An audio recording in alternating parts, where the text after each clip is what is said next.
Pray with me. Dear gracious and loving God, we thank you tonight for this room full of interested people in what's going on in the city of Plymouth. We thank you so much for all that we have and all that the city has to offer us. And we in turn ask for your guidance tonight on things that we might decide. We ask for clarity for those who speak tonight. We ask for discernment for those who make decisions. We ask for kindness and care for those who need to know your love and your concern. We ask for compassion for those who have lost loved ones. We ask that you bless us now and the things that are before us this evening. We ask these things in your name. Amen. Amen. Please remain standing and join me in the Pledge of Allegiance. I pledge allegiance to the flag of the United States of America and to the republic for which it stands, one nation, under God, indivisible, with liberty and justice for all. Thank you.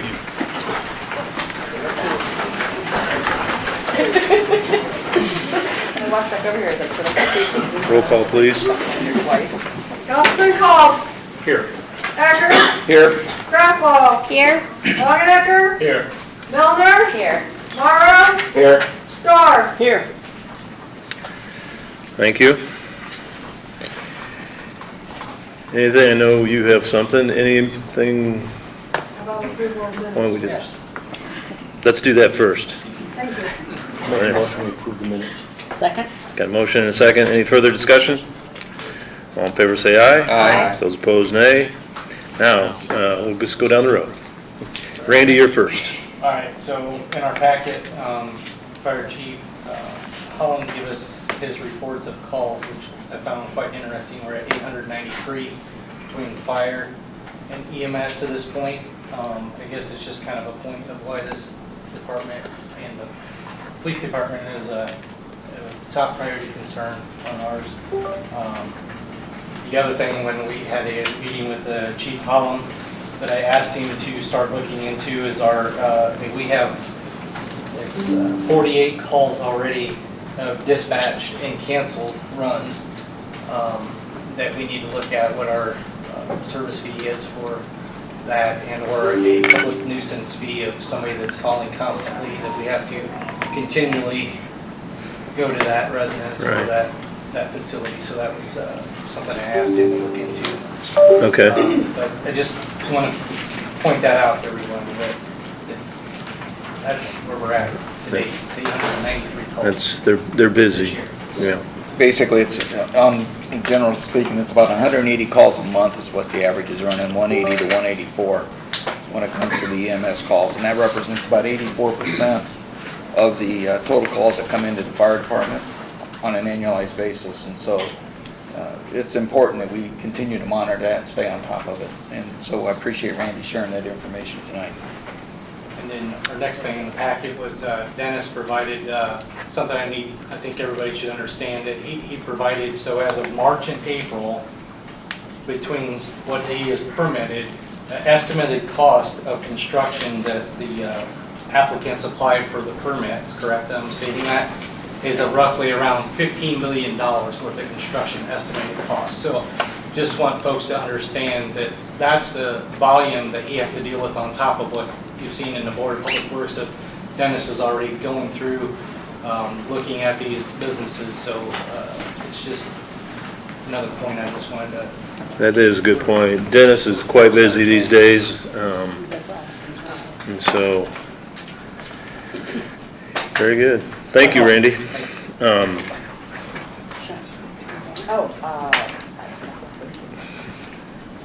I have two things. First one is there was a kid on a motorized vehicle that was an off-the-road vehicle, two black little tires, going very, very fast. And the man that was working at my house said he almost hit him last night because he was riding after dark.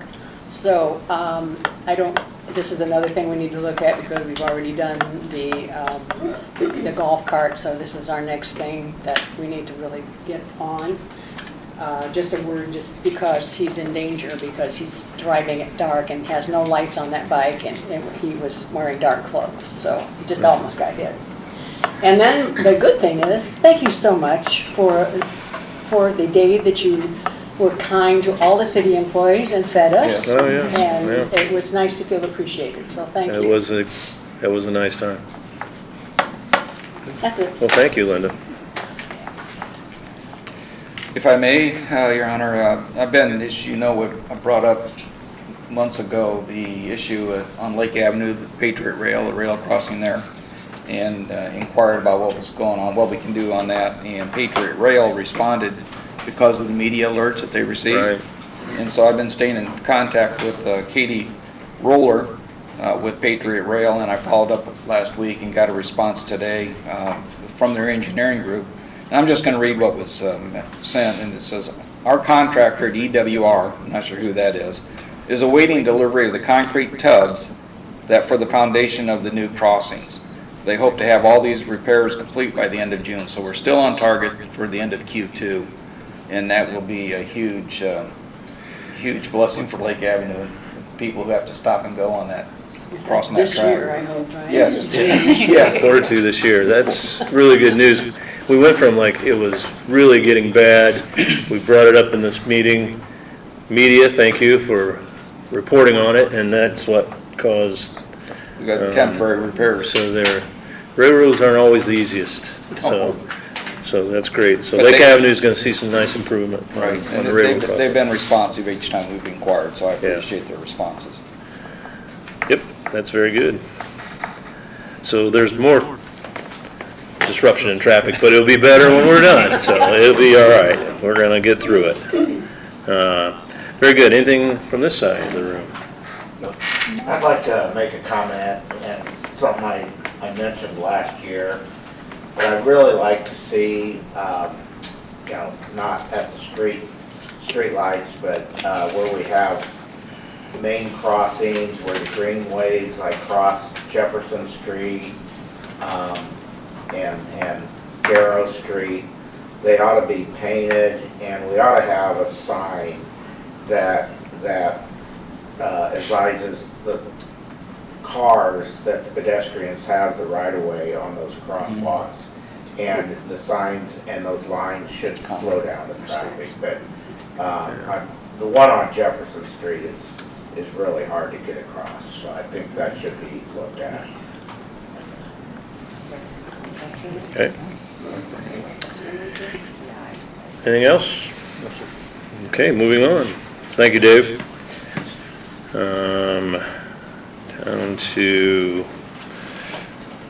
where are we at? Oh, ordinances, yeah. City Attorney? Yes.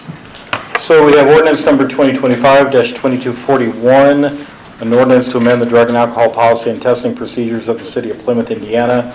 If you recall, you passed it on second reading at your last meeting, but there were some concerns about the who receives those reports. So we went through and worked on that language, and what we decided to recommend is that all reports for a positive result come directly to the human resources manager, and then she will notify the department head who's responsible for that employee so that they can determine appropriate punishment for that. And you've got the revised version in your packet. We did the very last minute, submitted it to the clerk treasurer, but she had a chance to review, and I believe she agrees with this updated language. So if there are no other questions, we'd ask you to consider it on third reading. I'll make a motion, we pass 2025-2241 on third reading. Second. Okay, we have a motion and a couple seconds. Any further discussion? I just want to say thank you for taking the time to go through this and listening to the concerns and suggestions. It was Well, beneficial. Jen Kligerman did nearly all of the work on it, so she deserves credit for putting it All right, so I'm together. going to take back what I said to you, Jen. Thank Jen, you. thank you. Don't praise me, she did the work. All right, we have a motion, second, no further discussion. Roll call vote, please. Councilman Culp, Yes? Becker, Yes. Kraftwell, Yes. Longenecker, Yes. Milner, Yes. Morrow, Yes. Star. Yes. Very good, thank you. Okay, and I think we can skip down now to, under new business, the CF1 reports. Am I correct that this is the last of the CF1 reports? Is all of them turned in on time? Has that ever happened before? That's, Since I've been Not since I was on the council either, I don't think. But this is your last batch of CF1 reports. I have reviewed them. Kind of like last time, there are a couple of them I felt were missing information, but when you have multiple reports from the same company, you can piece it together and figure out what goes in those missing spaces. So I believe they are all accurate and substantially compliant. You say all, did we get wine on it? We have wine on it? Winona doesn't have. They don't have a tax abatement, Oh, that's right. right? They have a developer-backed bond for TIF financing. Right, that reverse. so we can vote on all of these at one time. Yes. I make a motion, we pass all the CF1s on. Second. Okay, we have a motion and a second. Any further discussion? Hearing none, all in favor will say aye. Aye. Those opposed, nay. Very good. I had a good feeling about that one, Lynn. I'll take a break and let the clerk treasurer have the next portion of the agenda.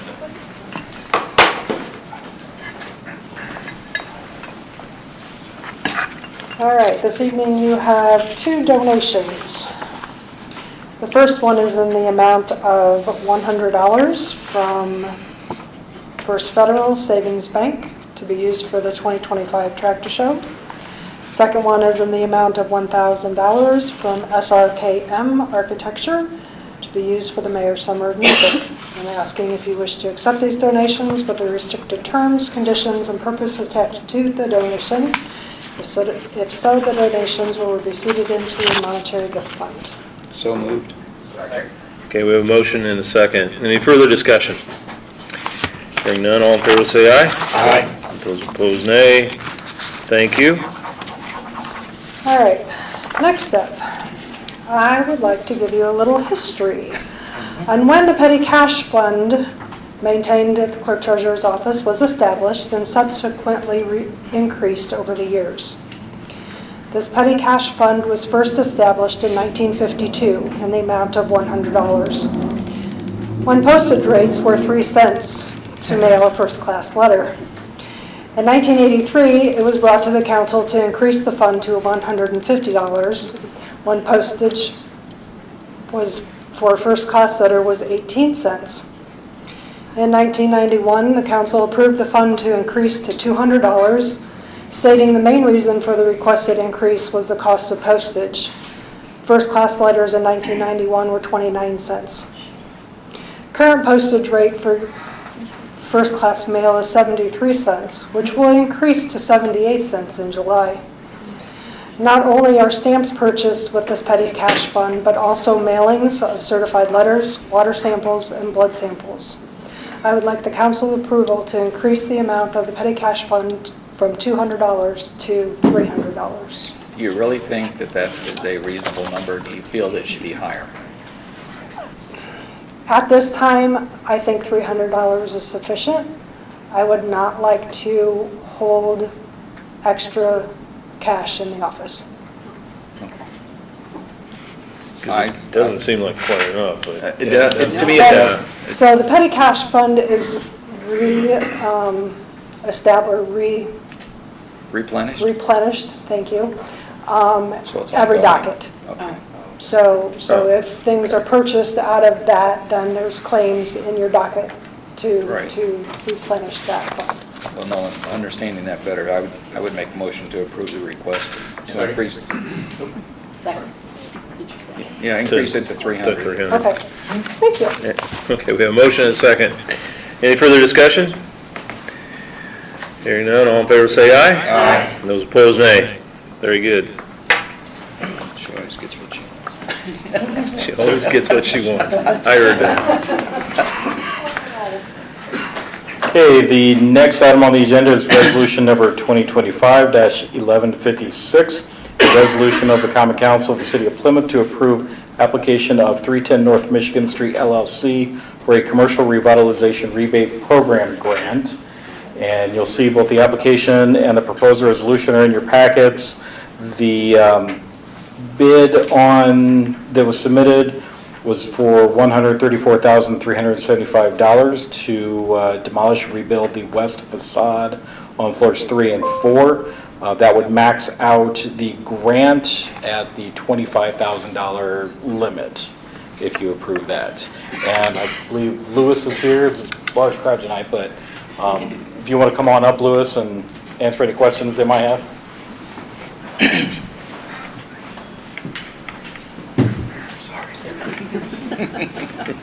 Council members, thank you very much. I appreciate you guys even considering this, and it's been a pleasure coming down here once a week and every other week, and getting to know you all and everyone in the room. So thank you again, and if you guys have any questions, happy to help. I don't have any questions, but I'd like to thank you for keeping in communication and making the investment into your building. Thank you, appreciate that, Councilman. Keep up with the city. Yeah, I wanted to echo that as well, Randy, and also more importantly, the fact that you went in there and with the intention of doing it right.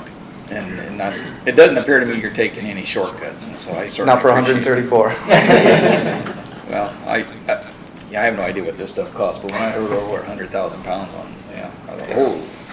But I personally appreciate it. Thank you, appreciate that, You're Councilman. investing in our city, we appreciate that. Yes, ma'am, appreciate it. Make a motion to pass the 2025-1156. I'll second that. Okay, we have a motion and a second. Any further discussion? Hearing none, all in favor say aye. Aye. Those opposed, nay. Very good, Lewis, thank you so very much, much. Council Thank you. members. Thank you. Appreciate it.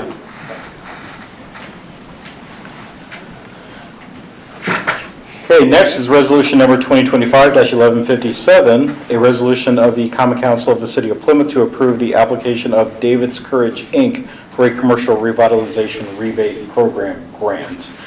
This is for renovation of the property at 1220 Lincoln Way East to replace the windows. You can see from your packet that the bid total is $23,550. And so the grant amount would be $4,710. And I'm, oh, there he is. Greg's right here. He was hiding up front. Come on over, Greg. Hi, Greg. Hi, Councilman. Mayor, thank you for considering David's Courage. If you have any questions, I'd be happy to answer them. Anybody? Pretty straightforward. I'll make a motion that we approve resolution number 2025-1157. Second. Okay, we have a motion and a second and a third. Any further discussion? Hearing none, all in favor will say aye. Aye. Those opposed, nay. There you go, Greg. Thank you very much. Thank you. Thanks, Greg. I'm done for the moment. She's bad.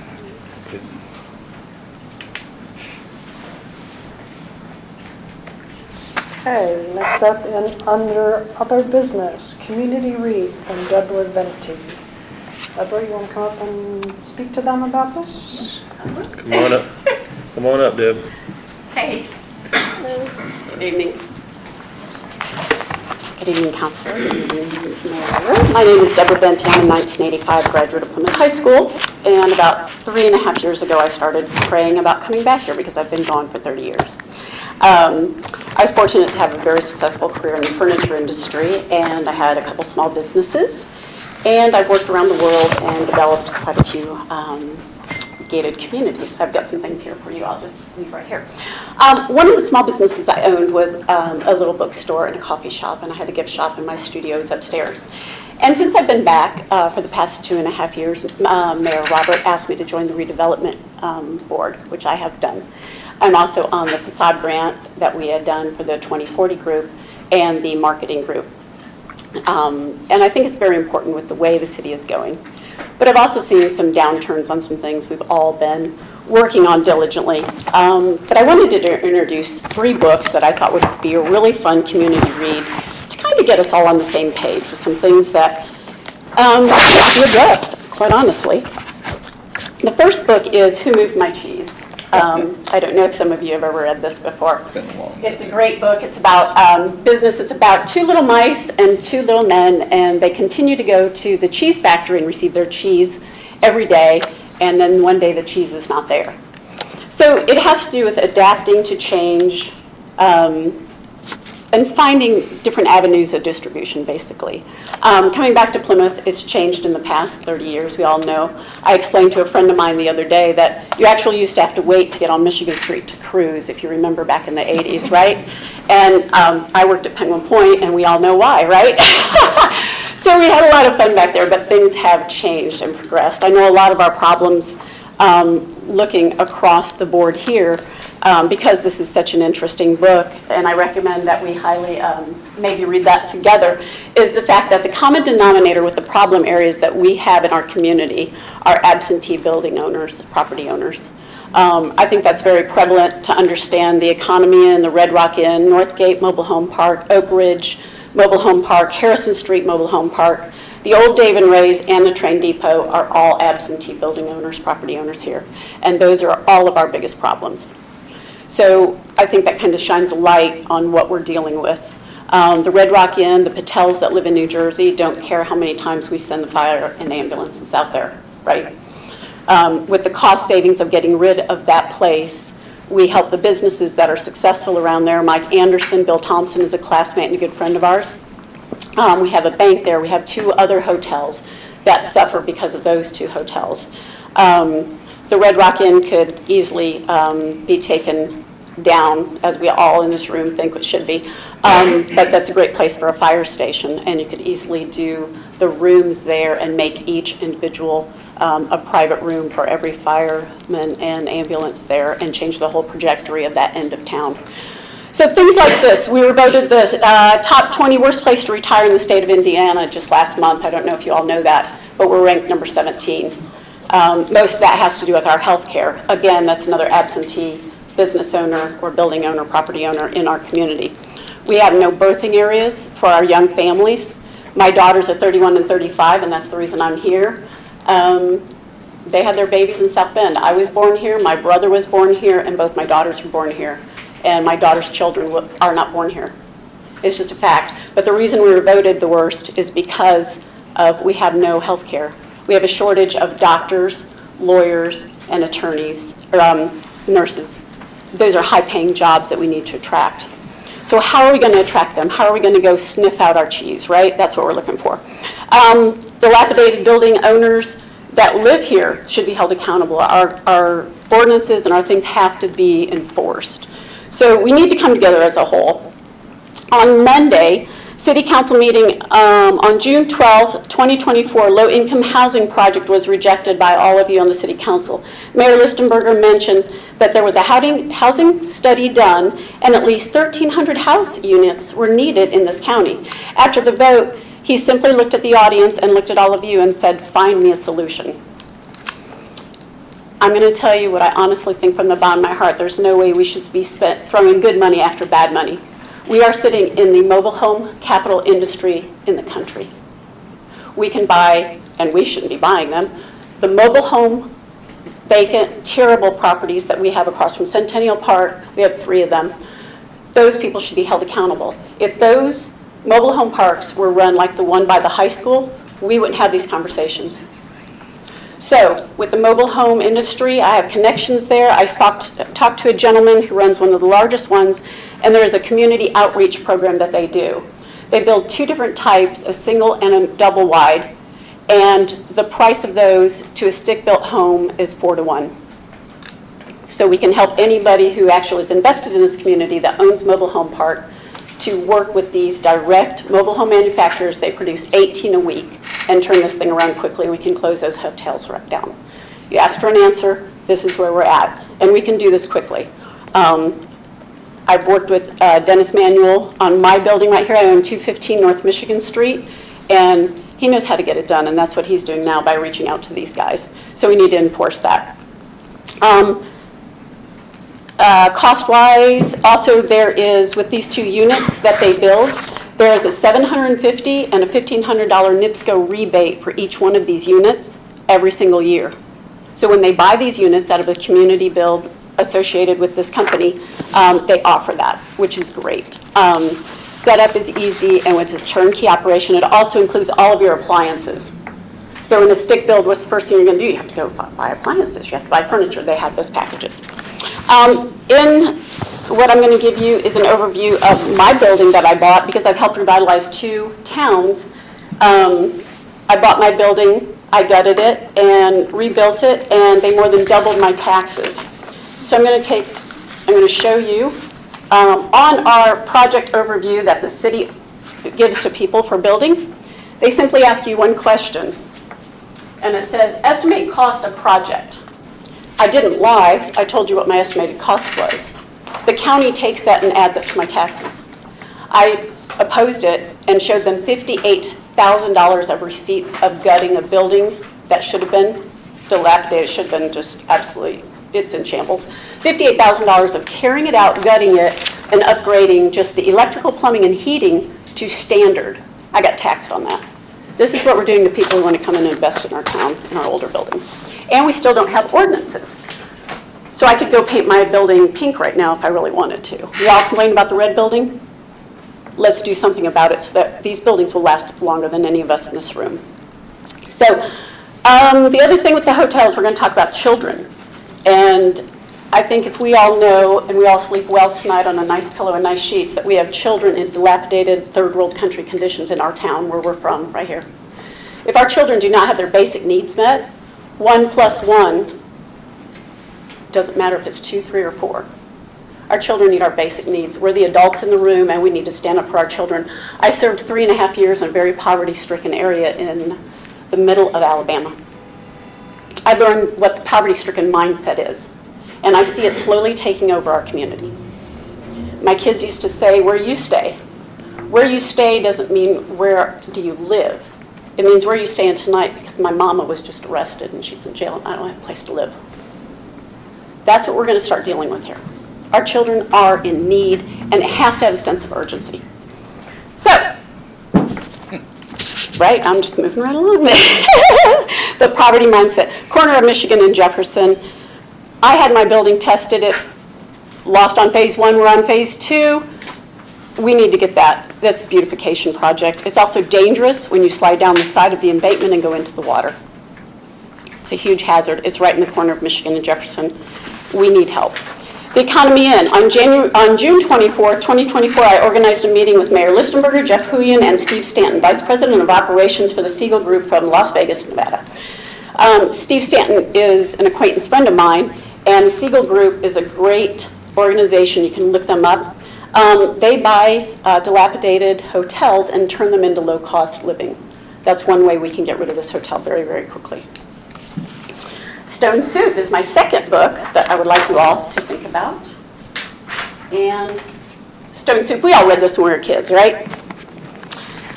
Communication to building owners from the city. This is all of us coming together. Every year, well, when I first moved here, I couldn't find a building to buy. And I went to the city, I went to the chamber, I asked them, do we have a list of buildings and building owners and what they're doing with their building and who's for sale? Oh, we don't do that. So I started a list. When I was on the facade grant, I worked with Chelsea Smith from First Source, and we came up with a list. We turned it over to the city. Every single year, there should be a letter to every single building owner, property owner in this community stating a questionnaire. What are you doing with your building? Are you going to want to sell it? Blah, blah, blah, whatever questions we want. Should have every grant opportunity for building owners who are investing in our community, and any information with ordinances. It's a very simple way to do it. We already have the list. Build second home areas. So instead of spending our money in low-cost living, let's build that second house. My daughters are 31 and 35 years old. They've outgrown their first house. You move them to the next house, a cute community with fenced-in backyards. Guess what opened? 2 houses just opened for their starter homes. Let's think about a great process right there. Stone Soup is about coming together. The 2040 plan, which we're working on together, is a great plan. Jeff Huyen's doing great. Mayor Listenberger, all the people behind me focused on the Arts Council and what they're doing. That's great. We've got to have momentum, but we got to make sure the right people are here to enjoy 2040, right? The Blueberry Festival. So when we created the Where You Belong, I drew this out and I worked with two fabulous women behind me and we put this together. This logo right here is, I hope you all look up Brene Brown. She's fabulous. Where you belong. Location is personal and belonging. The one thing all of us want in a community is a belonging. We have so much to offer here, and we need to take it to the next level. I went to the Symphony Restaurant during the Blueberry Festival, and I simply asked them if they would hand out these stickers. And the waitress looked at me and said, "That's such a great idea. We have people come in here all day long and say, 'Now, what town is this?' Because it's marketed as the Marshall County Blueberry Festival. We need to make sure when people are here, they show our pride back. We need to get back excited, like all the things we're talking about with the 2040 plan. The Water Street Apartments, because I'm on redevelopment and I've seen the River Gate, or whatever they're called, the big apartments over here that I lived in when I first came here because I couldn't find a nice place to live. We got to protect our investment now. Water Street Apartments, we really need to make sure that they have everything accommodable that make that living access. That what they're going to do, what they're going to look at when they walk out that door right there, we need to think about getting that part going right away. We've got to make sure that every aspect of the design and the concept is executed great. Heartland Arts Center, Reese, theater, downtown merchants, industrial manufacturing, golf courses, lakes, and the farmers market. Farmers market Saturday was unbelievable. I hope you all were there. It was great. They were parked on both sides. Those are our people. That's coming together. That's Stone Soup. Everybody offering what they can contribute to the community. That's huge. Parks and Recreation, always a strong asset for us. And once we get the pool, which I'm so excited about, and continued financing, they will be one of our greatest attractions. Trails, sporting events, kayaking the river, and so much more bring people together and visitors that will spend money here. One thing I suggest in every one of our divisions, when I ran companies, I was in the furniture industry for years, we did a cost savings program. So that once a month, each head of the group came together with their group and said, how can we save money? That money we can save at the bottom line can be spent on other things. Anna, give Anna more money. All right, here's the fun part. The Tipping Point. I don't know if any of y'all have read this. My favorite business book. Like I said, I used to own a bookstore. The Tipping Point is huge. So this is about when one little thing can change the trajectory of the overall, right? Malcolm Gladwell is my favorite author for business books. He writes stories that make sense, right?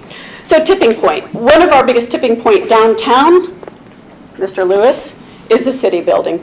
He is a vacant property owner. He does not live here, but he is investing in our community because of an outreach program. Talking to him, seeing what they wanted to do, helping them know the avenues of distribution for money and funding and how we want to partner with these. This is going to be huge. This is going to be the tipping point for our downtown when we have 15 to 18 new retail spots creating 35 new jobs and more places to stay downtown. Hats off, good job. So happy to have you guys here. Solar panels, let's think about being creative. What is a reason to live here? Our NIPSCO bills are high, our taxes are high. Give me a benefit. Give me a benefit. Let's think outside the box. Use my back end of my flat building, solar panel it, and let's go to town. Let's give everybody a break on NIPSCO. We've got all the industrial park, all these flat tops. There's so much more. There's two companies that are already doing solar panels, the one that did the Reese Theater and the one that did the schools. I've enclosed in your packets one of these. It's an invitation to Ancilla where they're actually going to have a lunch and learn on there. Now, the grand finale. I've created, in my past experience, I've created a couple gated communities where I was on the design team. This being one of them. This is the Coves Around Mountain. This is Lenore, North Carolina, and I designed the clubhouse, the owner's homes, and several homes within it. A gated community in Plymouth, Indiana. What would that look like?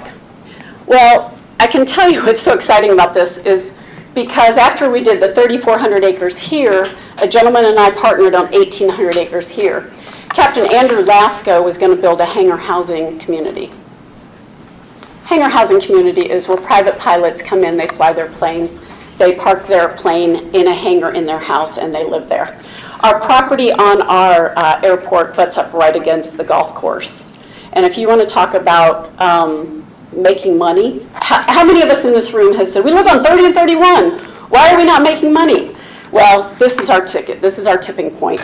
We could create a hangar housing concept with the property that we own right next to the airport. We can create that with extra hangars and a higher-end housing right beside it. That would also be a gated community where they could bring their planes in and not necessarily have them in their house, but rent a hangar from us.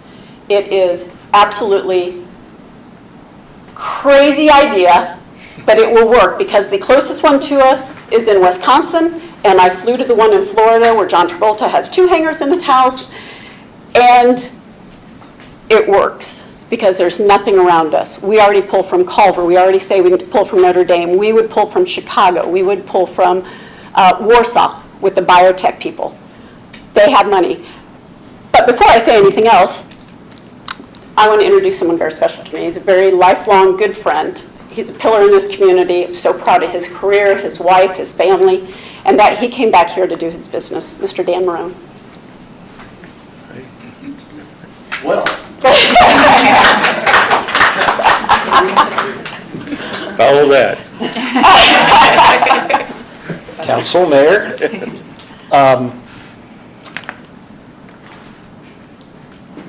Deborah Venti has credibility.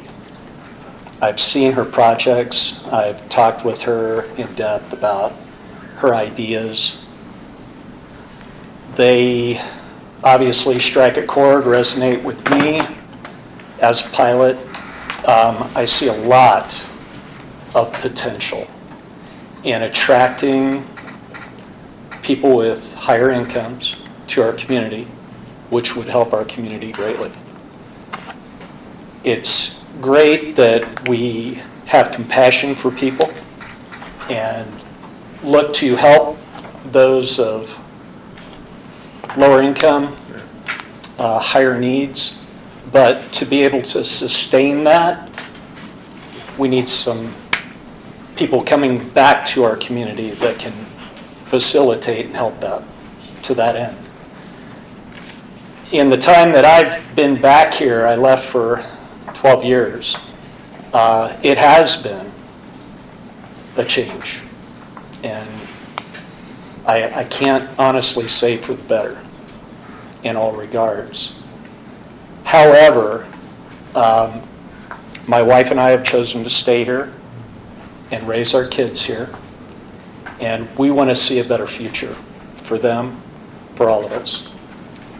I applaud Debbie for coming back and investing in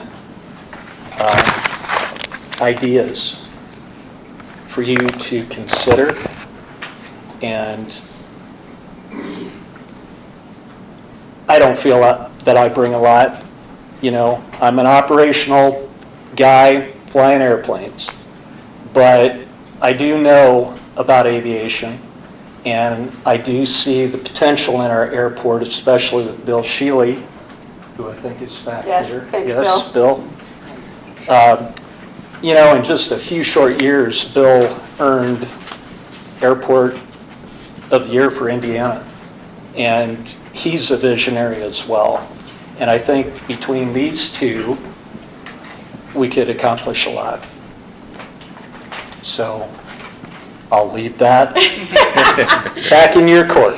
Just one more thing to talk about this. These homes average between $850,000 and $1.5 million. I think we could make some money off that. This is a Charleston magazine. I'm not sure if you all know where Kiowa Island is. Kiowa Island is just south of Charleston, and here's a $10 million house I did that was featured in the magazine. Sweet. These people want to come in. So Bill Thompson, our classmate who owns Mike Anderson, buy new cars here. Oh, sorry. Buy new cars here. They want to pull in. They want their golf cart ready. They want their clubs ready. They want their gas tank full. They want to go drive to Culver, go to the Notre Dame game. This could lead to 25 to 30 new potential jobs. When Bill and I did speak, he said, oh, I'd have to hire 5 more people. Imagine that. 5 more people, 5 more high-paying jobs. This is our tipping point, and I hope you all take it very seriously because I know what we can be, and I want us to succeed. I want us to be different.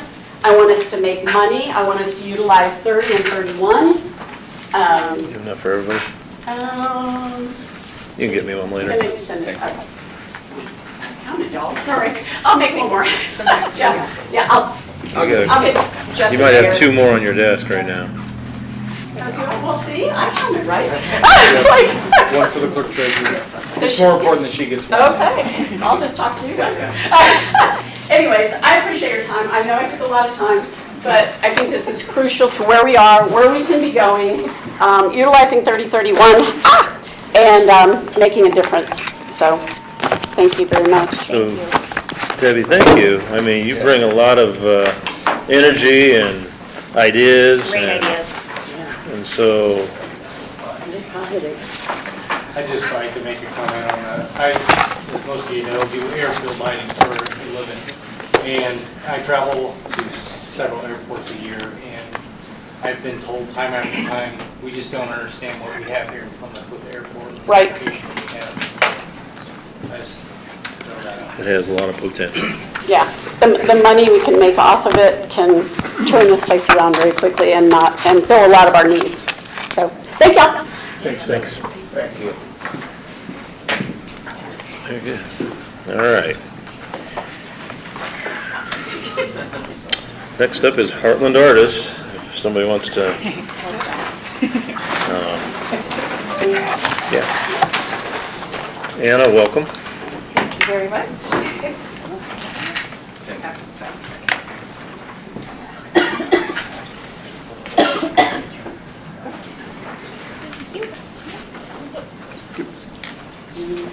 Thank you.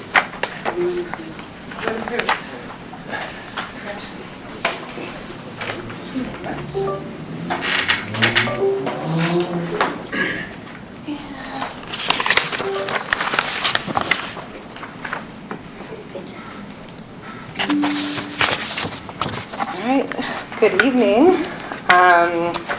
Thank you for having me tonight, members of the City Council and Mayor Listenberger. I am grateful for the opportunity to be here. My name is Anna Kitzman, and I am the president of the Heartland Art Center. Before I begin with my prepared notes, I just have to say that, believe it or not, Deborah and I are friends, but we did not plan this. She teed me up very, very well tonight, I think, once you hear what I have to say. But I think that what I'm about to talk about tonight is about those big ideas. It is about the economic development and about drawing people to our community. Okay, where am I? Here we are. Okay, like I said, my name is Anna Kitzman, and I am the president of the Heartland Art Center, and I am joined by some wonderful members with me tonight. And I am here tonight to make the official funding request to support the Heartland Art Center's Montgomery Ward renovation project. Are we not able to get this slideshow up? The file is corrupted. I'm trying. Oh, great. Okay, cool. That's fine. You guys have the slideshow, so. I couldn't open it on mine earlier. You couldn't? I thought it was me, so. I can. I was able to get it through. Do you want me to try to email it to you really quick? Well, I can't access my email from this computer. So Oh. I'm trying to figure out a way to do that. All sorts of goodness tonight.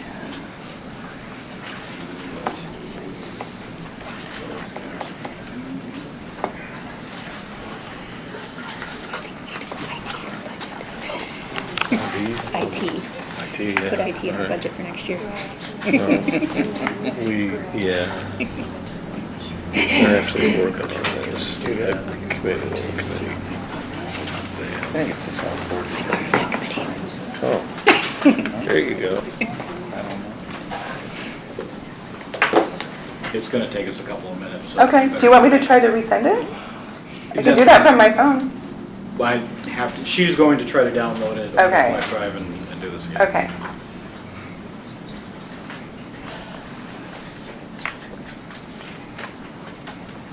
I mean, we have it here. Unfortunately, the audience won't see it. I will add that art transcends technology. So even if technology fails, art will still be here. So just as a note.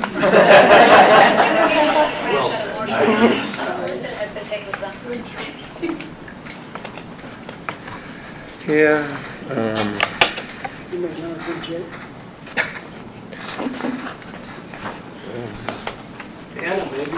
act it out. Oh, that's a great idea. We could probably. Some lyrical interpretation, perhaps. Thanks for being here, George. So raise your hand if you're with Heartland artists here. Oh, yeah, okay. Very good. George Schricker is here. He is not directly with. Wild Rose Moon is Oh, here. But I Wild didn't Rose Moon is Okay, George is arts here. partner. I didn't see you back there, George. Hi. Very good. Well, we're happy to have you all here. So, It's not a concept. The building is just like one block this way, you know. It's right there. so.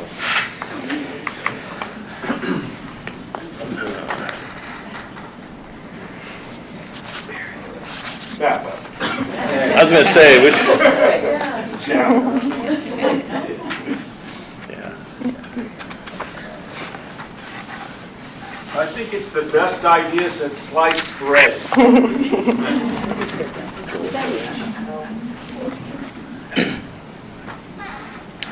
Yeah.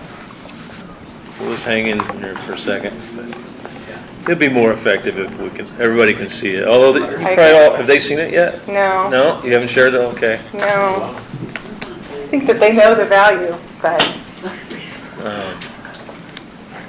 it's always helpful to see. We are visual people, so we do appreciate the ability to see things.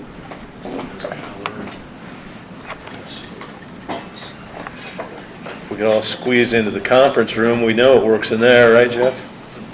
Don't- I got it right here on my Yeah. tablet, I just can't put it up on the screen. Can't flick it on there. There you go. Yeah, can't you just swipe it up there, Jeff? It doesn't quite work. Get a smart TV. Have you council members been in the building recently? Yes. Great.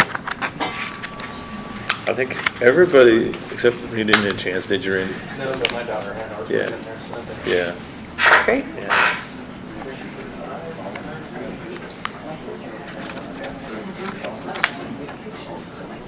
Yeah, what'd you have going on last weekend? You had something?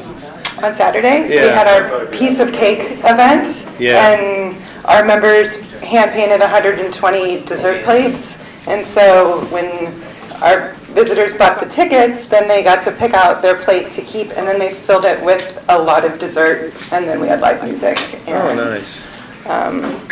It It, was a lovely pre-Mother's Day event. I can't come to everything, but you have something going almost every We weekend, have, several yes, it's been a very, weekdays. yeah, it's been a very busy quarter for us, but now we're getting to festival planning. Oh, So yeah, Yeah. which is, That'll be here before we know it, yeah. yeah. But a couple of things That's- here. That is a great event, so, It's a good event, but yes. Anna is quite busy, aren't you? It's been a busy couple of years, for sure. Can't believe you've been there a year. A year, March 1st. And it's full. Yeah.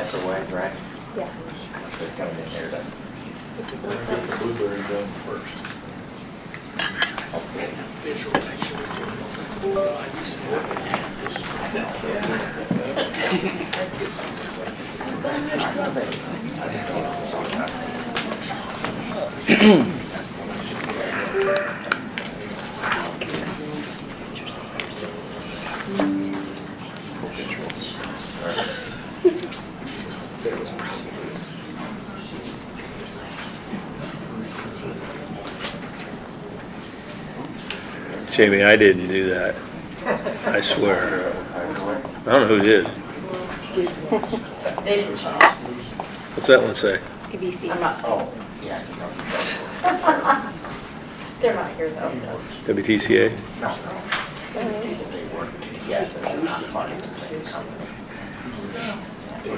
All right.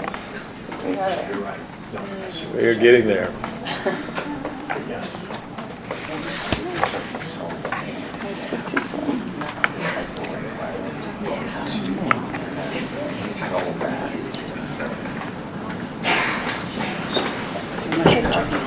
Yeah, we've been a while too, so far. Kyle, I thought you were going to take over the IT. He doesn't get paid. What you do is you hit F9 twice, if that didn't work, you shut it off, turn it back on. That's what we used to be told.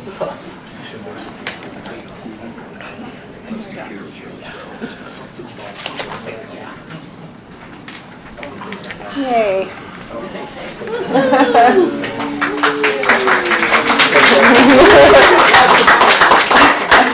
Once again, Jen gets the credit. Good job, Jen. But Jeff has sweat on his brow. It's okay. Okay. Anna, continue on, please. Okay, thank you very much. Okay, this project, this is a transformative project for downtown Plymouth and for our entire region. And we are asking the City of Plymouth to invest in this project over the next 3 years to help bring it to completion. You can switch the slide. We know that downtown investments are good for the whole community. Per acre, they generate 4 times the property tax revenue and up to 3 times as many jobs as traditional developments like big box stores. And they typically come with higher wages, more foot traffic, and a stronger sense of place. This isn't just about bricks and mortar. It's about building a thriving downtown core that supports business, tourism, talent retention, and community pride. Here you can see 16 of the most recent capital investments that have enhanced, or will soon, the economic benefits and quality of place here in downtown Plymouth. Go ahead and change it. In 2024, the Ready 2.0 statewide funding initiative awarded $45 million to the South Bend Elkhart region. Last August, this council passed a resolution in support of our Ready 2.0 application pledging matching funds if Heartland were awarded the grant. I'm proud to report that, thanks to your support, our project, the only arts project recognized for its regional economic impact, was designated for Ready 2.0 funding through the South Bend Elkhart Regional Partnerships Regional Development Authority and slated to receive $500,000. And also, in December, Heartland Artists officially purchased the historic Montgomery Ward building, taking a bold step to make this vision a reality. Tonight, we are asking you to fulfill the next step of that resolution to provide the matching funds to complete the renovation and unlock this once-in-a-generation opportunity to invest in our downtown. Can I change it?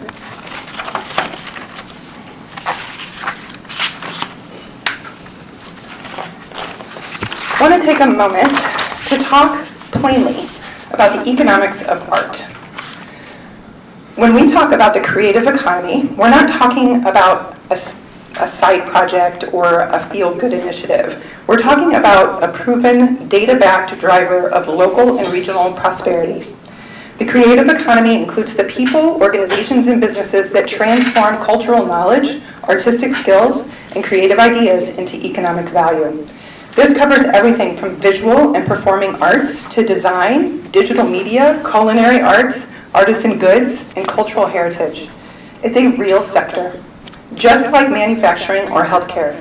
And it's one of the fastest growing sectors globally and nationally, contributing 4.2% to the nation's GDP, a larger share of the economy than transportation, tourism, and agriculture. Right here in Plymouth, we are already building a strong foundation for a thriving creative economy. We have a growing density of arts and culture institutions right here. The Reese Theater, restored and vibrant with performances, film, and community events. The Wild Rose Moon, offering intimate musical performances and recorded media that is now aired on WNIT. The Marshall County Museum, preserving and showcasing local history and culture. And of course, the Heartland Arts Center, engaging artists, performers, students, community groups, and visitors across 5 states. But the creative economy extends beyond the traditional arts. We also see graphic designers, photographers, and web developers fueling our small businesses, architects and landscape designers shaping how our community looks and functions, culinary artists, and artisan food producers creating everything from specialty cheeses to craft baked goods, makers and entrepreneurs participating in smaller festivals and creative markets throughout the year, and the Plymouth Public Library with its maker spaces that allow residents to explore technology, design, and fabrication. This ecosystem of creativity is real and it's growing. What we're doing with the Montgomery Ward building is scaling it. We're creating a centralized, high-capacity hub to connect, support, and expand what's already working. And when communities lean into this kind of creative density, the results are measurable. Increased tourism, higher business retention, attraction of remote workers and young professionals, and stronger local pride and community connection. And all of the other things that Deborah said earlier, by the way. You can change the slide. The Brookings Institution has reported that regions investing in arts and culture experience significantly higher levels of innovation, entrepreneurship, and small business growth. And it's not just because creatives are starting art businesses. It's because art's density attracts other industries too. They state, creative economies should be led by public-private partnerships between municipal governments, arts and cultural organizations, economic development and community groups, philanthropy, and the private sector. A National Governors Association found that communities with high concentration of arts organizations experience stronger economic growth, more resilient local economies, and increased civic engagement. Why? Because creative spaces become magnets for talent, ideas, and investment. In fact, for every $1 in arts spending, communities often see up to $2 in economic activity when you factor in things like restaurant traffic, hotel stays, retail sales, and event-related spending. This isn't arts instead of economic development. This is arts as economic development. Want to attract a younger generation? Younger generations place a greater value on cultural activities, with Gen Z workers ranking these activities such as playing or listening to music, reading, seeing performances, etc., as being nearly as important to their identity as their work. Even more striking, the National Endowment for the Arts has shown that rural arts organizations like Heartland actually outperform their urban counterparts when it comes to attracting out-of-town visitors and fostering civic leadership. In other words, we don't just serve our community, we bring people to it, and we keep them here. Arts density also correlates with higher property values, increased downtown walkability, and longer business hours.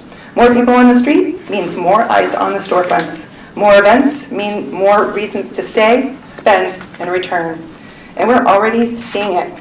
When we hold an event at Heartland or any of our arts partners, such as the Reese, the Wild Rose Moon, and the museum, such as an exhibit opening, a concert, or a street festival, we see people walking downtown, filling up restaurants, shopping in stores, taking pictures in front of murals and marquees. For example, on the evening of our annual Youth Art Month exhibit reception in March, one visitor joked that Heartland should receive a percentage of the restaurant's proceeds that evening, as they were packed with families heading to Heartland. This is the economic case for the arts, and it's happening right now in communities that are willing to invest in it. Before I go any further, I do want to take a moment to remind you of who we are. Heartland Artists began as a small group of creatives meeting in the classroom of the late Herb Eveland at Plymouth High School in the late 1970s. Some of those folks are in the room tonight.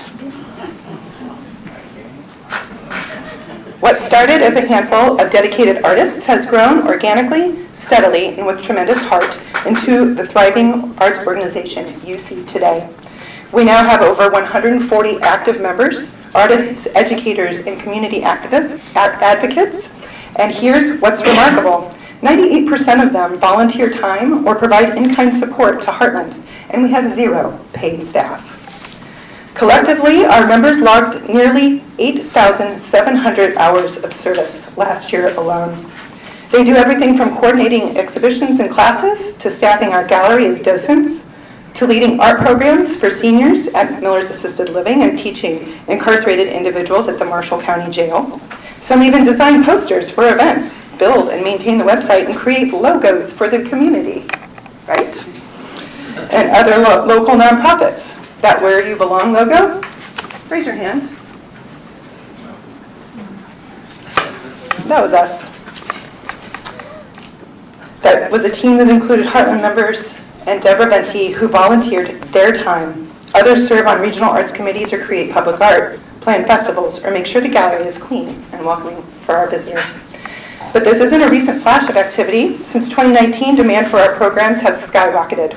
We've expanded our classes, grown our festival, installed murals, introduced new performance opportunities, and consistently drawn in artists and visitors not just from Marshall County, but from across northern Indiana and neighboring states. What was once a small-town collective is now a regional arts hub rooted in Plymouth and reaching far beyond it. And we've done it without paid staff, without a marketing agency, and without ever losing the volunteer spirit that has started it all.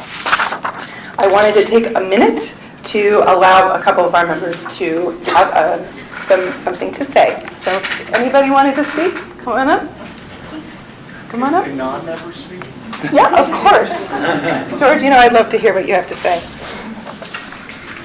Just give us your name and address, please. I'm Kari Chittenden. I live on Oak Hill Avenue, and I moved to northern Indiana in 2004 when my husband's job relocated him to South Bend. And I still had a daughter in school, so he let me pick the city that we would move to. And I chose Plymouth for 3 reasons: great school district, low property taxes, and Heartland Art Center. Now, back in 2004, it was on Water Street, and it was really small, and I'm not gonna lie, when I moved in and then went to the Art Center, I was mildly disappointed. But now, it's something to brag about. It's grown so much, and it's really important to have a club to belong to make new friends as a new person in town. I'm proud of how much it's grown since 2004, and I'm really proud that it's trying to preserve the old Montgomery Ward building. This building needs to be restored and celebrated and be accessible to the public. With the events that we offer, like Art in the Street, gallery shows, art competitions, classes, people come in and can experience that old historic building, and Heartland Art Center can bring people to town. Thank you. Thank you.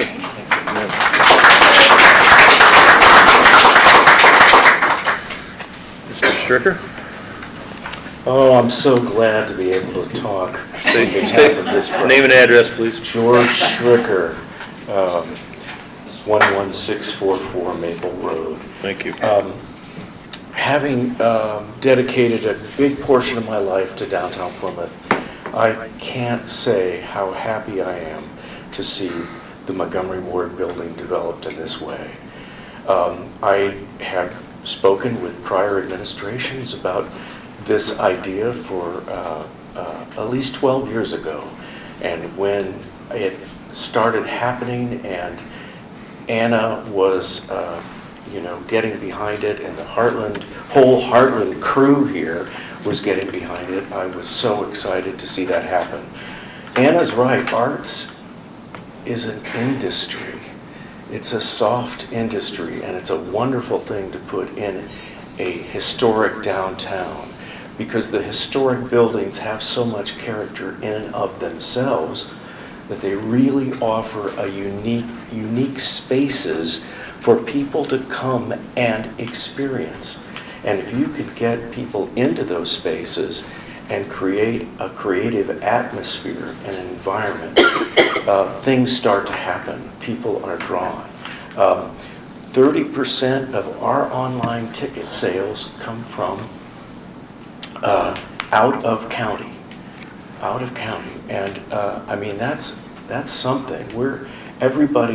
All these arts organizations draw people from out of county. They help spread the word about how great Plymouth is, and it's interesting how many people come to this town and experience an arts event, and afterwards they say, "Wow, I never knew this was here." And Plymouth, with the development of its parks and new housing going in and projects, it's just got so much to offer. And Heartland is perfectly situated to do that. And with Anna at the helm, I have complete faith that this project will just sail. And she deserves a lot of kudos for what she's done.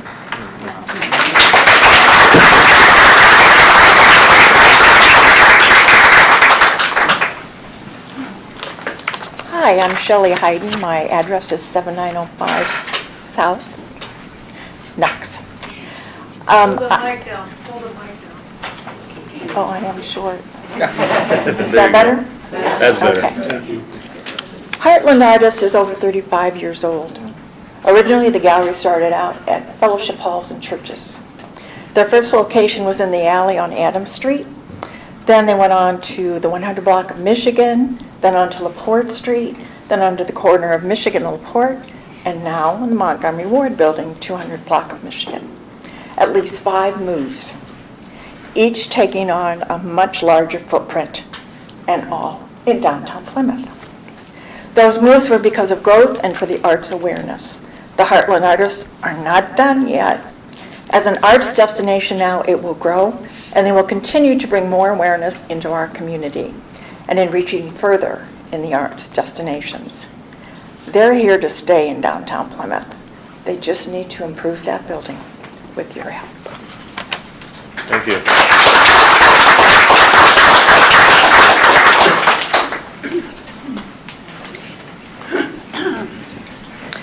I'm Nancy Schmelter, and I live, excuse me, at 16606 Pretty Lake Road. I'm sorry, I have a frog. I represent a very tiny sliver of the Arts Center, and my essential volunteer job is to teach art at the Marshall County Jail. I work with people who are in the addictions program. I see 24 people a week. In the morning I work with the women, and in the afternoon I work with 2 different groups of men. There is a waiting list to get into the class. I cannot tell you how important what we have done to work with the jail, how important it is. The inmates tell me every week how thankful they are for our participation. With therapy as my background and an art minor, I intertwine therapy with art. So a lot of the projects that we do have embedded messages about growth and self-esteem and self-worth. And I would like to say that I get compliments and gratitude every week, and I come out of there, I'm sure, happier than they are. And it's just a wonderful way. I mean, think of the outreach. We are reaching counties, we are reaching outside of our state, and we're reaching a population that desperately needs to heal. And the more we can help people heal in that population, that lifts our boat. That makes us a better community. So I just wanted to add my 2 little cents. This is a worthy program. Thank you.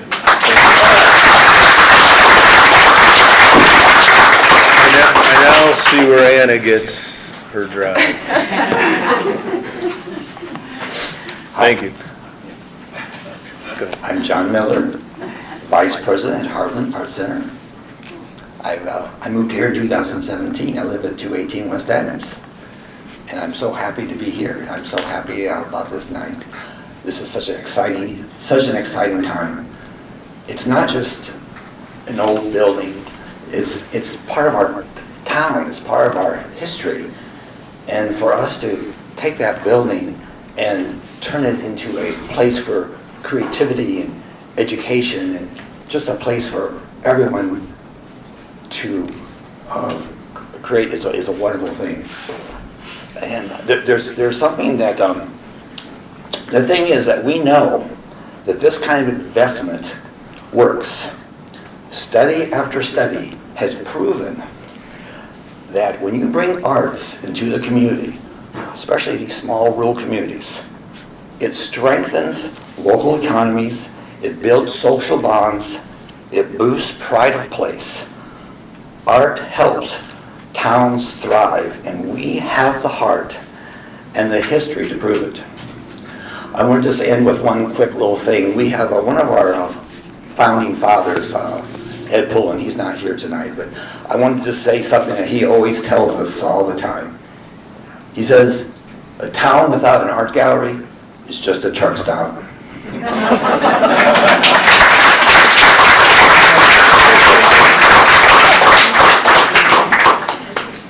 Hi everyone, Councilmember Mayor, thank you for actually listening to us tonight.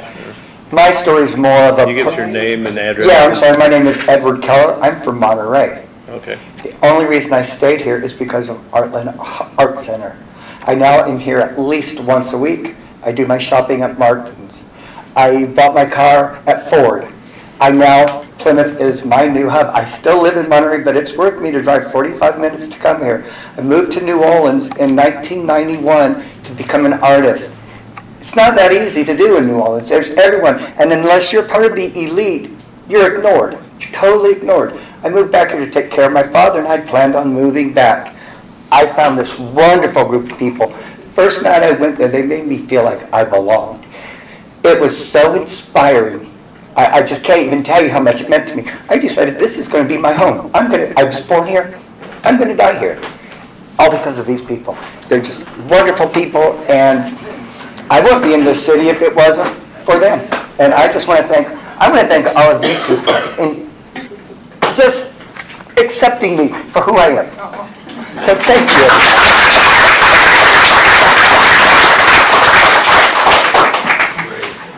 I probably could end there, but I'm not going to.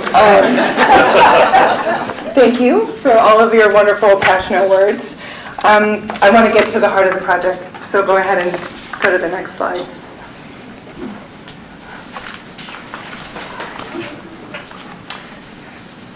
Yes, that's it. At the heart of this project are three key themes: transforming the Montgomery Ward building into a regional arts hub, expanding arts and community programming for all ages and abilities, fostering community connection, and enhancing quality of place, especially in our rural setting. Go ahead and switch. So it all starts with the building itself. The Montgomery Ward building, located right in the center of downtown Plymouth, is more than just a structure. It is a living part of our city's history. Opened in 1929, it served as the first retail location for the national Montgomery Ward department store chain and helped set the architectural standard from its locations across the United States. It is a landmark of Plymouth's architectural and economic heritage, a symbol of the city's past vitality and potential for reinvention. But today, this nearly 23,000 square foot building is only partially used. While the main floor and mezzanine are active, they're home to exhibits, community events, arts education, and studio spaces, the second floor and basement are largely underutilized and increasingly at risk of deterioration. We see this as a once-in-a-generation opportunity to preserve a significant historic building while repurposing it into a dynamic, inclusive, and economically impactful hub for the arts, small business development, and community connection. Here's what we envision on each floor. Go ahead and move. Yeah, there you go. The first floor, yep, that's fine. The first floor, gallery and exhibit space, a sensory-friendly room, an audiovisual production studio in partnership with the Wild Rose Moon, office space, a gift shop, and a coffee lounge where the community can gather. The mezzanine will offer shared office and entrepreneurial workspace where small businesses, creatives, and new partner organizations such as the Marshall County Economic Development Corporation will reside and collaborate. The second floor will become a flexible event venue space for performances and gatherings, traveling exhibits, additional gallery space, and artist in residence apartment that will allow us to host regional or national artists and deepen cultural exchange. The basement will be dedicated to arts classrooms, workshop studios, and gallery space for youth, students, and community artwork. By fully activating this building, we will unlock programs and partnerships that serve not only Plymouth, but the entire South Bend, Elkhart region and beyond. This project preserves a beloved part of our downtown, honors its historical significance, and gives it new life as a center for creativity, connection, and economic revitalization. Next switch. We've mapped out a multi-year timeline that begins in the fall of this year and builds steadily through 2028. The renovation and repurposing of the building will be underway with our team, partners, and architect working together to align construction with programming growth and community needs. So as you can see from the action plan, we will begin fall 2025 with the goal of moving indoors by winter to begin the indoor renovation and complete that by the end of 2026. During that time, we will be developing new facilities and programs, including the venue and the studio rental spaces as soon as they're complete, as well as the video production facilities. And then beginning in 2026 and into 2027, expanding current programming and offerings that our new space will help provide. And then by 2028, expanding staffing. That is a huge need right now, but that with this timeline, we should be able to have fully staffed or reach at least appropriate capacity by 2028. Go ahead, next slide. Total project cost for the Heartland Art Center renovation project is $5.1 million. That includes just over $4 million for renovations and construction, roughly $428,000 in professional services and architecture, and $380,000 to support staffing, equipment, and administrative capacity to launch expanded programming once construction is complete. Which brings me to the request before you tonight. We are respectfully asking the City of Plymouth to invest $975,000 distributed over 3 years at $325,000 per year. This request helps fulfill the public funding commitment that was signaled in your resolution last August and is a necessary match to receiving ready funding, as well as to continue attracting additional private, regional, and state level funding support. Your investment completes a critical link. It allows us to confidently move forward, honor your past commitment, and bring this long-term vision to life. We're funding this project through a well-balanced, highly leveraged mix of public, private, and philanthropic support. You can switch.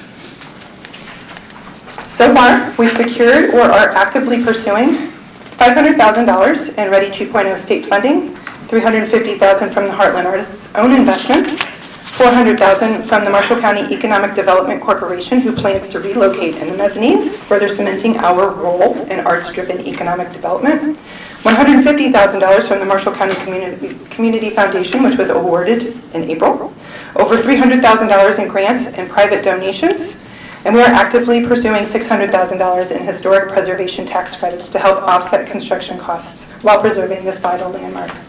A $1.5 million private capital campaign is set to launch this summer. You can switch it.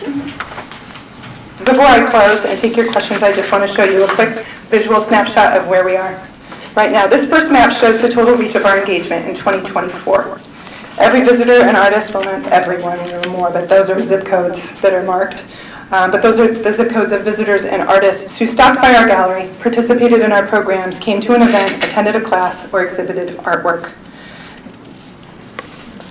You want to go ahead and switch? The density is strongest here in Marshall County and across northern Indiana, but you'll see our reach stretches across state lines and across the country. While some were tourists or casual drop-ins, most are individuals seeking meaningful creative experiences and choosing Plymouth as a place to find them. This slide focuses on our 2024 artist engagement alone, those who've exhibited, taught, or participated in our programs. And this is where our momentum lives. It's the foundation we're building on, and we've achieved this before the renovation. Without a fully activated space, without the capacity to host large-scale programs, and without consistent paid staff. Now imagine what that map might look like in 2027, when we've fully renovated the Montgomery Ward building, when we have exhibition space upstairs, classrooms in the basement, studios buzzing with activity, and a gallery that's drawing in artists and audiences from across the Midwest and beyond. We're not starting from scratch. We're building from strength. This isn't potential, it's progress. And with your support, we can take it to the next level. In 2023, the City of Plymouth adopted its Plymouth Forward 2040 Comprehensive Plan, a roadmap for community and economic growth through collaboration, well-being, and placemaking. The plan explicitly states a goal of continuing the support for Plymouth to be known as an arts community. It also calls for efforts to create, support, and promote safe and attractive places, neighborhoods, and streetscapes. It's not just policy on paper. This plan was informed by community surveys. And it isn't just consistent with the city's plan. This project fulfills it. So what will this mean for Plymouth? Greater than 5,000 annual visitors just through Heartland alone. Imagine if we consider all of the arts partners. Over 325 artists supported each year. Dozens of art classes, shows, and performances each month. $2 in local economic activity for every dollar in art spending. But the real return? A downtown that's alive, a community where people gather, a space where kids learn, artists thrive, and culture connects us. So council members, we are standing at the intersection of preservation and possibility. The Montgomery Ward building, this city, has a story worth telling, and we have a rare chance to take something historic and give it new purpose. A chance to build something that generations before us dreamed of, and generations after us will thank us for. So like those who spoke up tonight, this is deeply personal for me too. I grew up here in Plymouth, and I graduated from Plymouth High School in 1996. I moved away for a time, and when I came back, I saw a town that I loved, but I also saw things that were missing. I saw a need for more vibrancy, more connection, and more opportunities to gather, to create, and celebrate who we are. I became a volunteer at Heartland, not because I planned to lead anything. Ooh, here I am. That's what happens when you say yes. But because I love art and I love my hometown. So over the past 10 years, I've had the privilege of helping Heartland grow into something much bigger than any of us imagined. And in that time, I've spoken to hundreds of people. Artists, neighbors, small business owners, visitors, all say the same thing. What we're doing matters, and what we're doing is making a difference. You heard it tonight. So it's not just Heartland's project, it's Plymouth's. It belongs to every student who finds their voice through art, to every family who finds joy in a street festival, to every artist who finally sees their work in a gallery right here in their small hometown.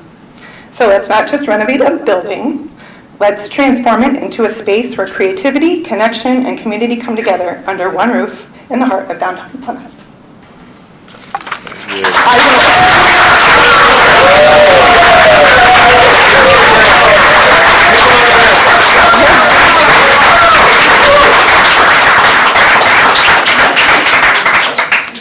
I am amazed I didn't cry. That's awesome. You know me, that is like a major thing. So I will happily take any of your questions. Wow. Yeah. I'm sorry for anybody who's behind me after this.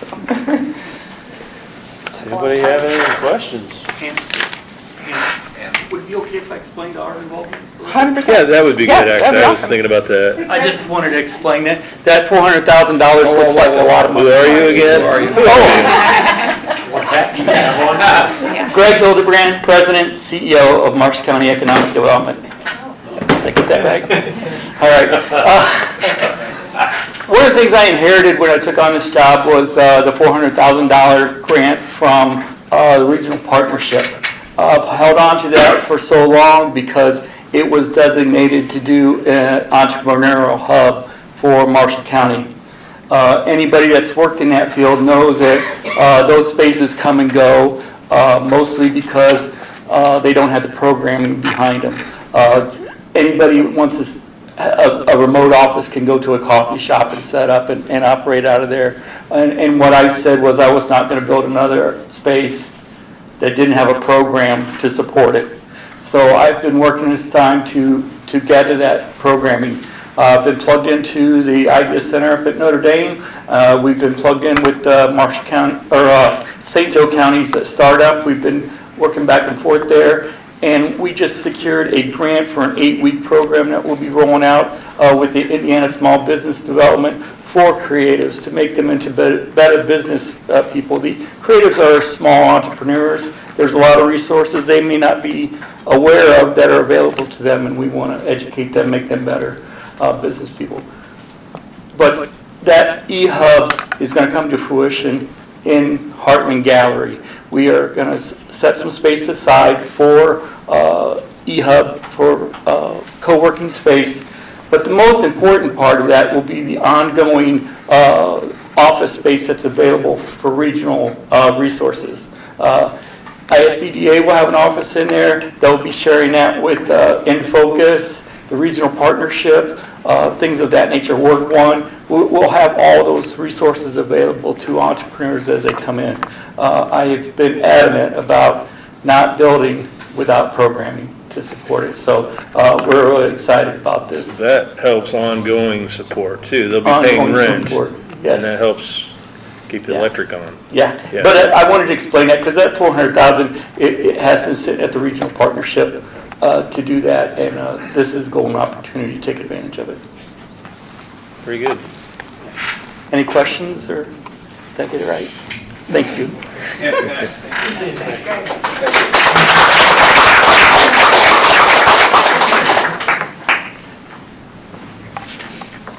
Any questions? So the 500,000 that we did with the iReady, that was last in October, right? Or did we already? You haven't? Okay. No, that was just a resolution that you passed pledging to support us with funding if we were awarded. So that was, we had to turn that in with our application. Okay.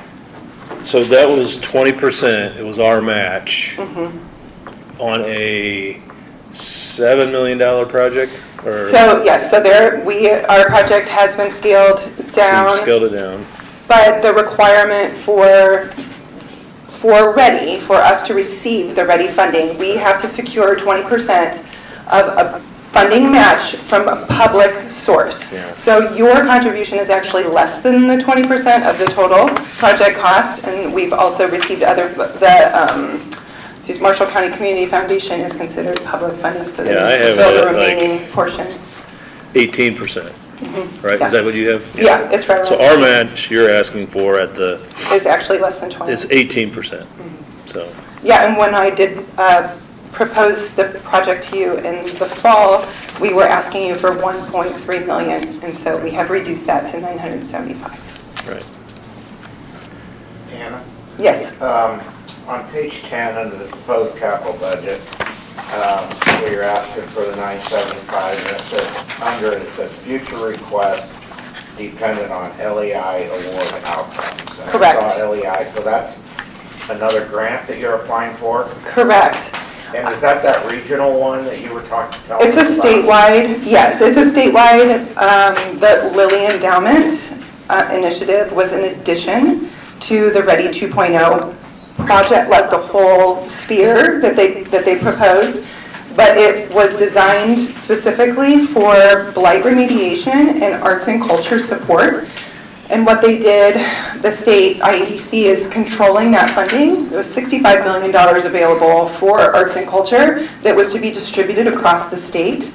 They tabled it in order to, well, they're requesting an arts study to be conducted by all of the regions across the state. So we are currently at the beginning of the arts study for that. I actually sit on the steering committee for our regional arts study. And so things are still pretty loose right now.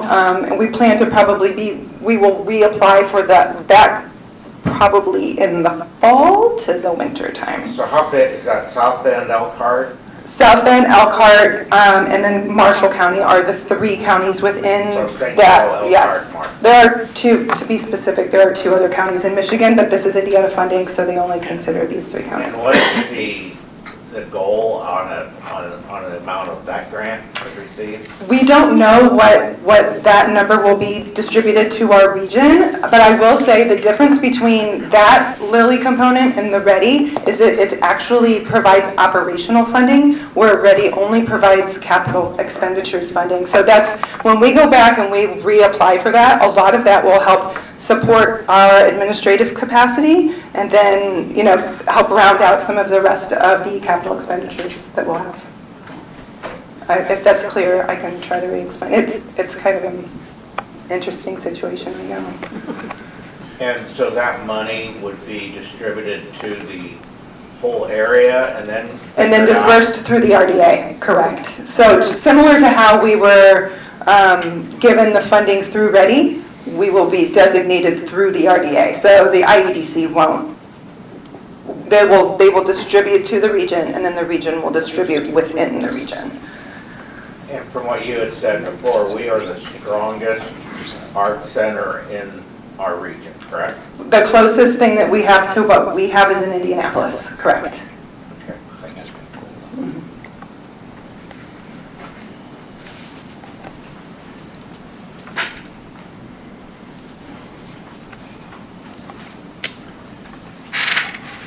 I'll just start in. First off, thank you for what you're doing. I think it's a very worthwhile project, period. What this whole group has brought to the city of Plymouth is going to make us prosper downtown. Thank you. I do want to say that on the flip side of that is I was in a meeting and looked at what projects we have for the city. I don't know at $75,000, that's a huge number. If we didn't have 13 projects to get done on top of it and we're prioritizing, I honestly feel that I'd do the 1.3 in a heartbeat, but I just don't know if the purse strings are going to be there for the full 975,000. This is over 3 years, 325,000 per year. A new firehouse, a new pool, and those type of things are going to take up a chunk, and I don't know where we'll stand. Now, am I behind this project? 100%, because what you brought to the table is awesome. So in my humble opinion, I just don't know if we're going to be able to do the full 975 on my part. I just think that the project's great, but I just want to make sure that we have other projects too, that we don't run out of money before we do it. I understand, and I want to reiterate that in order for us to receive READY funding, we have to have a 20% match from our local public funding source. So if we do not receive funding from our public, municipalities, we will not receive the READY funding. So, it is contingent upon it. So if we don't go the full 975,000, then from what I'm hearing, the READY grant's not available. That's correct. That's what I know.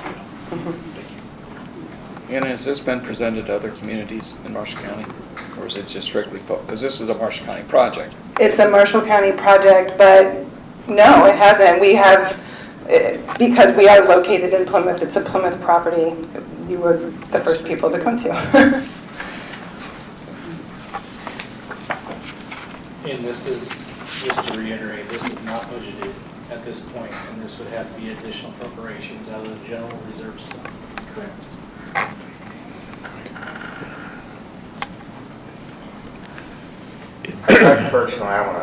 I personally think this is so important to our downtown area that we can't not do it. And I understand an additional appropriation, but, Debbie made a great presentation. We have to take a leap of faith, occasionally and let it come and have faith that they will follow. And I truly think this is maybe one of the tipping points that she was referring to that could really make a difference. So I'm going to support it. So Mayor, have you had a chance to look to see where the opportunities come from? So I was just going to add to comment, Dwayne. I mean, we showed you a spreadsheet of potential and identified where we think the road path is for something like this. And it actually shows you that all those projects could be done if we chose to do that, and we probably would never touch rainy day. This would never, that's the goal. We don't want to touch that. We had conversations about this. So we have a pathway to do this on all those dozen projects. It's a timing thing mostly. So When's our if you're asking me if is it identified, Where's our drop down date? You have to have an answer for tonight, or is it next month? Is it tonight or is it next month? I mean, there's not a definitive date, Well, I just didn't know if suppose. the Ready grant, if you had to have a definitive answer. No, that, not for the ready. I will say that we are getting ready to launch a capital campaign, and your support would be pretty powerful. it would send Behind it would that. send a message. I understand that. Yeah. My other thing is, we always, like Don, just to go back to Don's, is we get the first blow every time, it seems like, and that's always our go back is, if it's a Marshall County thing or whatever, who's all involved and who's been approached. And it continues to be Plymouth. And not that, I don't think any of us don't agree that there needs to be some support. It's just every project seems to be to us first without any exhausted effort of going elsewhere. I 100% understand. As a, like I said, I've known Plymouth, No, I- been here forever. We all read Facebook comments, we know. But listen, regretfully. But I'll say exactly what I said earlier, was that the economic development is so central to Plymouth as opposed to the surrounding, communities in our county, that is why we would naturally depend on you first, right? I mean, you are going to reap the largest benefit out of all of it. I'm hearing everybody is in favor. The question is, how is it going to be funded? And I know we've got the program that we started, in which we all agree, we've all seen it, we all look at it. Linda's the only one that hasn't seen it. Everybody but Linda, but Yeah. Linda knows everything. I promise, Linda. What I would like, I would like to table the request with the understanding that by the next meeting, we have an outline of where the funding's going to come from, specifically, because you're going to have to do some things. Well, we had that in there. But I haven't seen the most recent. I saw them previously. Well, we can tell you right now, 375 out of general reserve this year. Right, so because it's not budgeted in 2025, Right. it would require an additional appropriation in 2025 with the intention of including in the budget for 26 and 27. There were some other items on the list, so we would be asking the council at some point, if you approve all of those, to make an additional appropriation of, I don't remember the exact number, but it was somewhere just over $700,000. But we also have identified where those funds are available in the general fund reserves so that they can be appropriated and still maintain healthy balances. Well above 50% goal of our account balances. So, I guess the other conversation we had too is we were gonna see that to the council members, and we were gonna distribute that, and we were gonna do the pecking order of kind of what we thought. And so I guess I would second Don's request that we table this until we have further discussion. And just for clarification, if this Ready grant, if they don't support it for the full $975,000, your project will die. Yeah.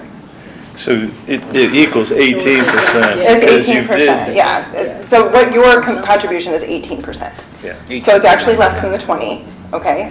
But yeah, I mean, we need to get to that 20%, but it has to be from our public municipality. And the other 2% you've gotten from other From the public, community foundation is which is considered. considered, yeah.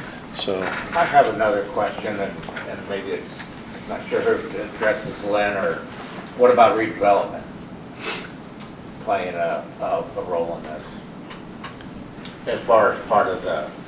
Theoretically, they could, but we hadn't considered redevelopment for this particular project because it is in TIF 2. TIF 2 has a limited amount of funds available and 2 bonds that it's paying on. So we felt that it was better to use the general fund reserves for this particular project. That's my question, too. There are some other possible things that will be coming to redevelopment for TIF 2, but they're much smaller because the funds are much smaller in that TIF district. I just want to agree with you, Don and Randy. I think we need to get some more answers, table it, and then let's give them a definitive answer. I don't see why we couldn't have a response into the next meeting. Absolutely. So I think it's going to be a great project. I think we need to move forward, but we need to make sure we move forward first. Fair. So that's the motion, and I have a So, second.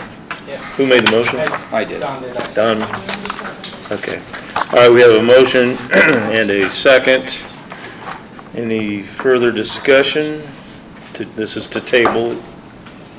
I said, I'm not against this at all. I just want to make sure we have the The funds to do it. understanding Yeah. of financing, the funding that's there. And I doubt that we can't come up with It it. is very tough. Yeah. It's over, Again. over 3 years. Over 3 years, Thank you. 325. You know that I believe. I know. Well, I think, I So, I know we're going to. Monkey board. I just want to. all right, we have a motion and a second. Hearing no further discussion. Roll call vote, please. Councilman Culp, Yes? Becker, Yes. Blackwell, Yes. Bonnecker, Yes. Milner, Yes. Morrow, Yes. Starr. Yes. Very good. Very good. Thank you very much. Appreciate your No, time. thank you. Hey, nice job. Yes. Really good. Thank all you guys.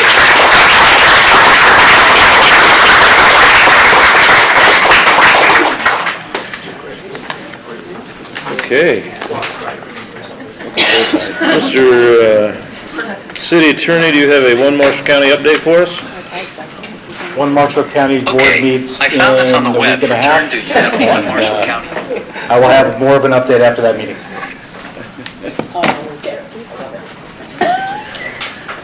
Mr. Adley, comprehensive plan update? You can come back up. So, credit for this even, so I just happened to get in here. I happen to share credit. So, as some of you know, I've been alluding to something occurring last Friday for about 3 months at this point, it seems like. And without further ado, I'd like to present the City of Plymouth after the APA Indiana Awards Conference for an award on its comprehensive plan, recognizing it as an outstanding comprehensive plan in the state of Indiana. That was all awarded on Friday. We wanted to make sure we presented that to you. It belongs to everybody, but. It belongs to the city, a lot of people, to employees, and belongs to MACOG. Everybody's had a hand in the comprehensive plan itself, and everybody's having a hand in it moving forward with the city of Plymouth.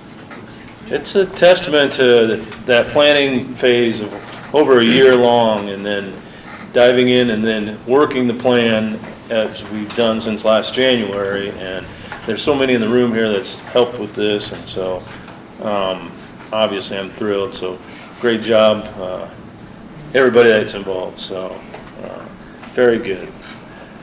And that's where you've been the last 3 days? It seems like it. Okay. But I wanted to share that with everybody. It's been something exciting to see come through. I couldn't say anything about it due to the positions I sit on other organizations. But knowing it was coming was super exciting.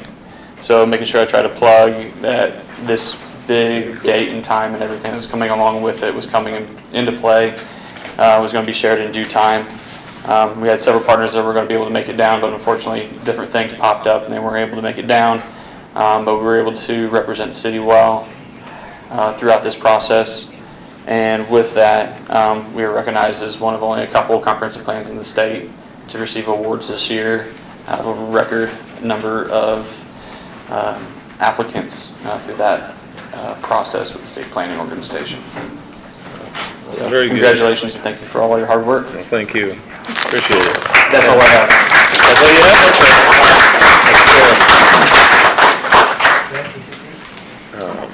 Okay. Knock that off. Very good.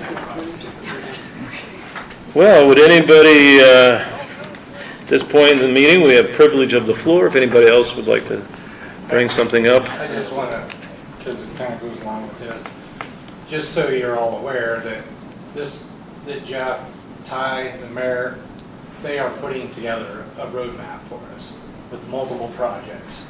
And they're getting to that budget point, so we don't have this say, surprise for you all that you had a project, you're anticipating that. This is going to help us plan better so that when you do come to us, that we're not here doing what we did to you tonight, I guess to say. So. We're really getting close. We're closer. Like I said, I am not against your project. I don't think it's not going to be.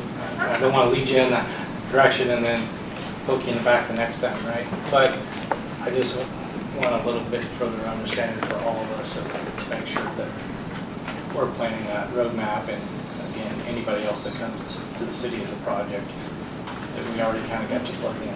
So. We promise not to kick it down to the end of the year type thing. That's why we called for the next meeting. And I'd like to say the same thing. This project is absolutely fantastic. It just, when you're looking at $1 million contribution, we just need to make sure that we're financially fiscal and be able to move forward. It actually sounds like we are, so it's just a matter of getting it back on the table and taking care of business. And are you sure you didn't have Deb staged to go right before you? Because I don't know. I told you it was. I know it is. Well, all I'm going to say is when we start building $850,000 to $1.5 million houses, we can pay for this very quickly. Okay. And more. Very good. Okay, we're going to close this meeting out. I'll entertain a motion to accept the communications in our packets. So moved. Second. A motion, second. Any further discussion? Hearing none, all in favor say aye. Aye. Those opposed, nay. Motion adjourned. Thank you, everybody. Thanks, Heartland, for being here. Thank you. Yeah, y'all back here in 2 weeks now. Yeah.